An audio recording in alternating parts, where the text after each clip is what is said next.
बहुत समय पहले की बात है। उत्तर भारत की पुण्य भूमि पर एक महापुरुष जन्म लेते हैं, तुलसीदास जी। वे भगवान श्री राम के महानतम भक्तों में से एक माने जाते हैं। उनका जीवन स्वयं भक्ति, सेवा और ज्ञान की प्रतिमूर्ति था। तुलसीदास नाम, मानस रचयिता, राम प्रेम में डूबा, हर शब्द पवित्रता से सिंचित। एक दिन भगवान श्री राम की प्रेरणा से तुलसीदास जी ने राम कथा को आम जन की भाषा अवधी में लिखना शुरू किया, जिसका नाम उन्होंने रखा रामचरितमानस। ये ग्रंथ 7 कांडों में विभाजित है, जिसमें पहला कांड है बालकांड। बालकांड वो भाग जो भगवान श्री राम के अवतरण की भूमिका है, जहां भूमि से आकाश तक, राजाओं से ऋषियों तक, प्रजा से देवता तक सभी अधर्म के बढ़ते प्रभाव से चिंतित हैं और राम के अवतरण की प्रतीक्षा कर रहे हैं। कथा शुरू होती है स्वर्गलोक से, जहां सारे देवता एकत्र होते हैं। इंद्र, ब्रह्मा, वरुण, यम, कुबेर सभी। वे भगवान विष्णु की स्तुति करते हैं। हे प्रभु, रावण का अत्याचार दिन प्रतिदिन बढ़ता जा रहा है। वह पृथ्वी, स्वर्ग और पाताल तीनों लोकों को त्रस्त कर चुका है।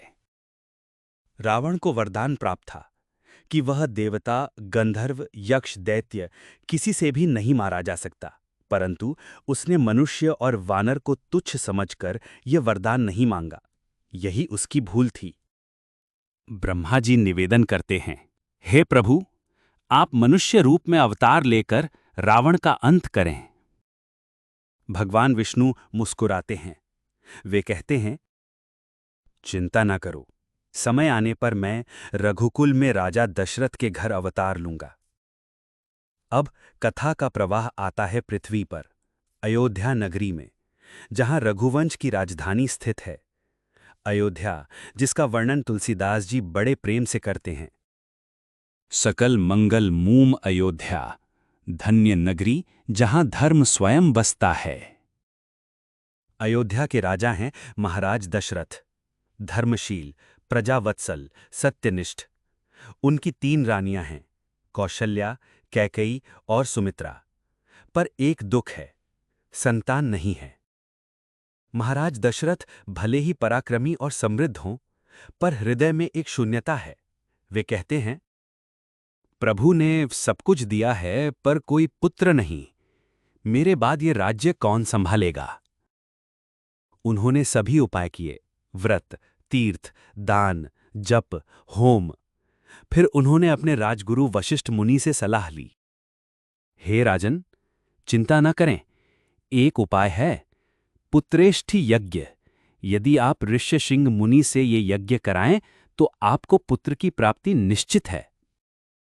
महाराज दशरथ के मुख पर आशा की किरण दौड़ गई। उन्होंने तुरंत ऋष्यशृंग मुनि को आमंत्रित करने के लिए ब्राह्मणों को भेजा। ऋष्यशृंग मुनि एक अत्यंत तेजस्वी, संयमी और ब्रह्मनिष्ठ ऋषि थे। वे राजा लोमपाद की पुत्री शांता के पति थे। महाराज दशरथ ने उन्हें आदरपूर्वक अयोध्या बुलाया। अयोध्या में ऋष्यशृंग मुनि का भव्य स्वागत हुआ। राजा दशरथ ने उन्हें अपने राज्य में आने हेतु धन्यवाद दिया और यज्ञ की सारी व्यवस्था बताई।